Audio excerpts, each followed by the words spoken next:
अस्सलाम वालेकुम स्टूडेंट्स। उम्मीद है आप सब खुश व खुर्रम होंगे और आपकी ज़ात से दूसरे भी खुश व खुर्रम होंगे। आज आपके सामने साल 2 मुताला पाकिस्तान का बाब नंबर 5 शुरू कर रहे हैं, यानी चैप्टर नंबर 5, पाकिस्तान का हुकूमती ढांचा और अच्छा निज़ाम हुकूमत। आज वफाकी हुकूमत और दीगर इदारे में हम पढ़ेंगे वफाकी इंतज़ामिया, जिसे आप फेडरल गवर्नमेंट या फेडरल एडमिनिस्ट्रेशन भी कहते हैं। वफाकी इंतज़ामिया मुश्तमिल होती है सदर, वज़ीर आज़म और सेक्रेटरीट पर। वफाकी इंतज़ामिया में आज हम सबसे पहले पढ़ेंगे सदर का सेक्रेटरीट। सदर का सेक्रेटरीट इस्लामाबाद में है और सदर पाकिस्तान के ज़ेर इंतज़ाम काम कर रहा है, जो वज़ीर आज़म के सेक्रेटरीट और मरकज़ी सेक्रेटरीट से रब्ता रखता है, इनसे इत्तलात वसूल करता है और इनको हिदायत जारी करता है। उसके बाद है वज़ीर आज़म का सेक्रेटरीट। वफाकी हुकूमत में इंतज़ामिया का सबसे बड़ा जो दफ्तर है वो वज़ीर आज़म का सेक्रेटरीट होता है, जो तमाम इंतज़ामी दफातर की निगरानी करता है और वफाकी हुकूमत के इंतज़ामी अमूर का ज़िम्मेदार होता है। इसका सरबराह वज़ीर आज़म होता है। वज़ीर आज़म इंतज़ामिया की कारकर्दगी के लिए पार्लियामेंट के सामने जवाबदेह है। तीसरे नंबर पे है मरकज़ी सेक्रेटरीट।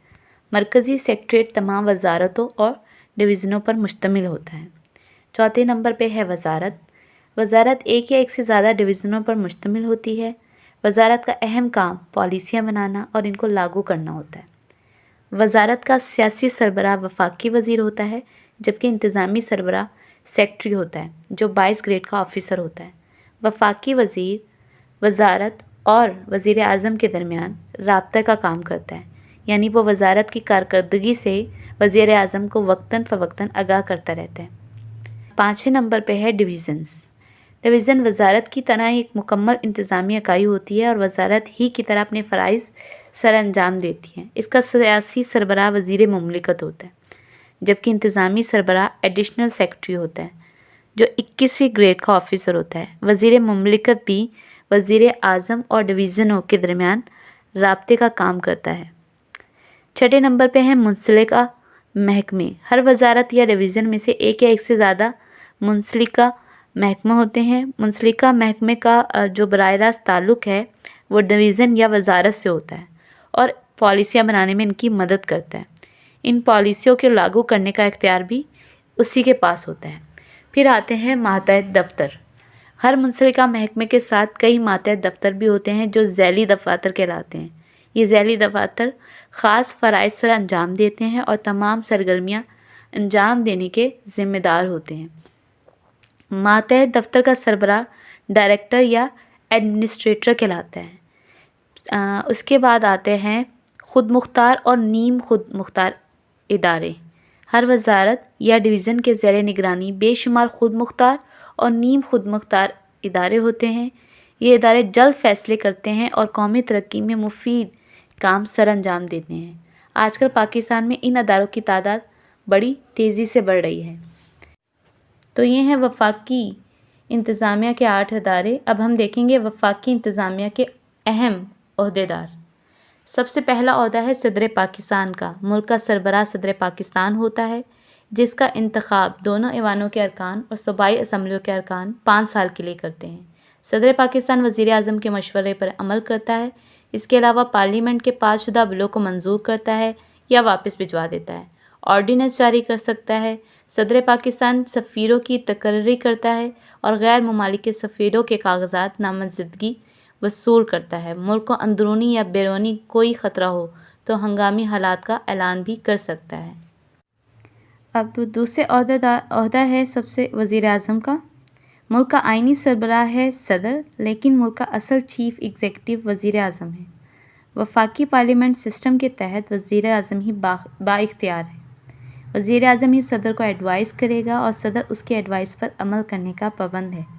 1973 के आइन के तहत मुल्क का सरबराह वज़ीर आज़म ही है। सदर सिर्फ अलामती सरबराह है। 1962 में आइन में ऐसा कुछ भी नहीं था, वो सदारती था। उसमें सदर के पास मुकम्मल इख्तियार था। मगर पाकिस्तान का जो मौजूदा आइन है 1973 का, इसमें रियासत का सरबराह जो है वो वज़ीर आज़म है, यानी कि चीफ़ एग्जीक्यूटिव वज़ीर आज़म है। वज़ीर आज़म ही सारे इख्तियारात इस्तेमाल करता है। सदर सिर्फ मुल्क का अलामती सरबराह है। हाँ, ये ज़रूर है, सदर का इंतखाब जो है वो कौमी असम्बली سینٹ اور صوبے مل کر کرتے ہیں، جبکہ وزیر اعظم کا انتخاب صرف پارلیمنٹ کرتی ہے، یعنی قومی اور صوبائی اسمبلی۔ نمبر 3 پر ہے وفاقی کابینہ۔ وفاقی کابینہ وزیروں پر مشتمل ہوتی ہے جو ملک کا انتظام چلاتے ہیں، اور اسی وفاقی کابینہ کا سربراہ وزیر اعظم ہوتا ہے۔ وفاقی کابینہ میں وزیر ہوتے ہیں اور یہ وزیر اسی وقت تک وزیر ہوتے ہیں جب تک وزیر اعظم چاہے۔ وزیر اعظم کی خوشنودی تک وہ وزیر ہوں گے، لیکن وفاقی کابینہ کے بھی 2 حصے ہوتے ہیں۔ نمبر 1 وفاقی وزیر، نمبر 2 وزیر مملکت۔ وفاقی وزیر پورے محکمے کا سربراہ ہوتا ہے، جبکہ وزیر مملکت اپنی ڈویژن کا سربراہ ہوتا ہے، یعنی اس کی حیثیت وفاقی وزیر سے کم ہوتی ہے، تو یہ ہے وفاقی کابینہ۔ نمبر 4 پر ہے سیکرٹری۔ صدر، وزیر اعظم، وفاقی کابینہ یہ سیاسی عہدے دار ہیں۔ ان میں سے جو جماعت بھی الیکشن جیتے گی اس کے عہدے دار اوپر آ جائیں گے اور وفاقی کابینہ کے ارکان بن جائیں گے، لیکن یہ سیکرٹری سیاسی نہیں ہوتا، یہ انتظامی سربراہ ہوتا ہے، یعنی یہ حکومت کا ملازم ہوتا ہے، یعنی گورنمنٹ کا ملازم کا سب سے بڑا اور آخری درجہ۔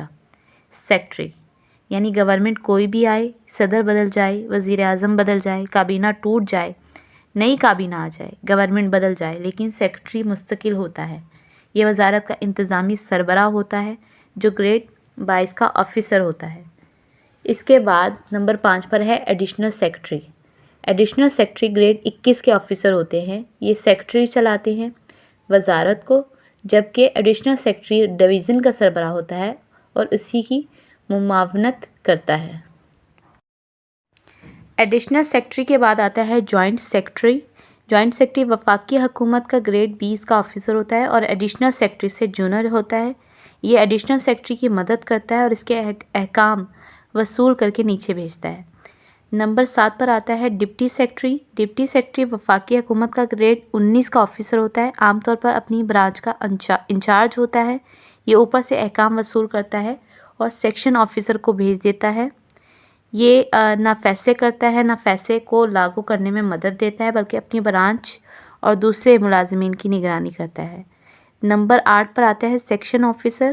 سیکشن آفیسر گریڈ 17 یا 18 کا وفاقی حکومت کا آفیسر ہوتا ہے اور اپنے سیکشن کا انچارج ہوتا ہے۔ وہ اپنے سیکشن کے روزانہ کے کاموں کو نپٹاتا ہے اور حکام بالا کے احکامات کو عملی جامہ پہناتا ہے اور اپنے سیکشن کے دیگر ملازمین کی نگرانی کرتا ہے۔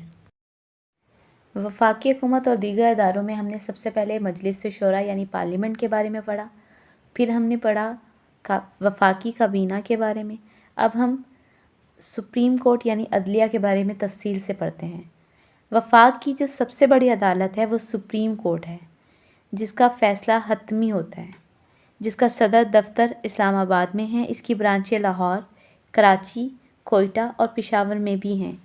سپریم کورٹ چیف جسٹس اور دیگر ججوں پر مشتمل ہوتی ہے۔ چیف جسٹس کا انتخاب کون کرتا ہے؟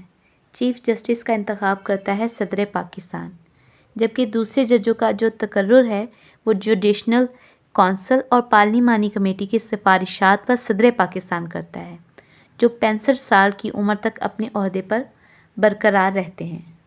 سپریم کورٹ کے اختیارات کتنے ہیں؟ سپریم کورٹ کے اختیارات جو ہیں وہ تقریباً 4 ہیں۔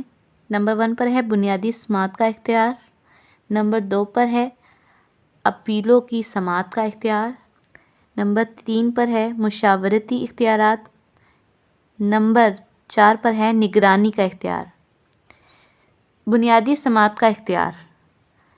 سپریم کورٹ آف پاکستان کو ان امور میں بنیادی سماعت کا ایک حق حاصل ہے جو مرکز اور صوبوں کے درمیان ہوں یا ایک صوبے کے دوسرے صوبے کے ساتھ ہوں۔ اپیلوں کی سماعت کے اختیار میں تمام ہائی کورٹوں کے فیصلوں کے خلاف اپیلیں سننے کا اختیار جو ہے وہ سپریم کورٹ کو ہوتا ہے۔ مشاورتی اختیارات میں قومی اہمیت کے کسی مسئلے پر صدر پاکستان سپریم کورٹ سے مشورہ طلب کر سکتا ہے۔ مشورہ دینے کی صورت میں صدر اس کا پابند نہیں ہوتا۔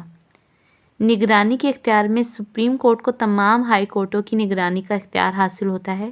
سپریم کورٹ کا چیف جسٹس تمام ہائی کورٹوں کے چیف جسٹس کے تقرر کے لیے صدر کو مشورہ دیتا ہے، جو اس پر لازم ہوتا ہے۔ تو آج ہمارا پہلا ٹاپک جو ہے وہ کمپلیٹ ہو گیا ہے۔ اب آپ اسے ڈیٹیل سے پڑھ سکتے ہیں اور آئی ہوپ آپ کو یہ سمجھ میں بھی آ گیا ہوگا.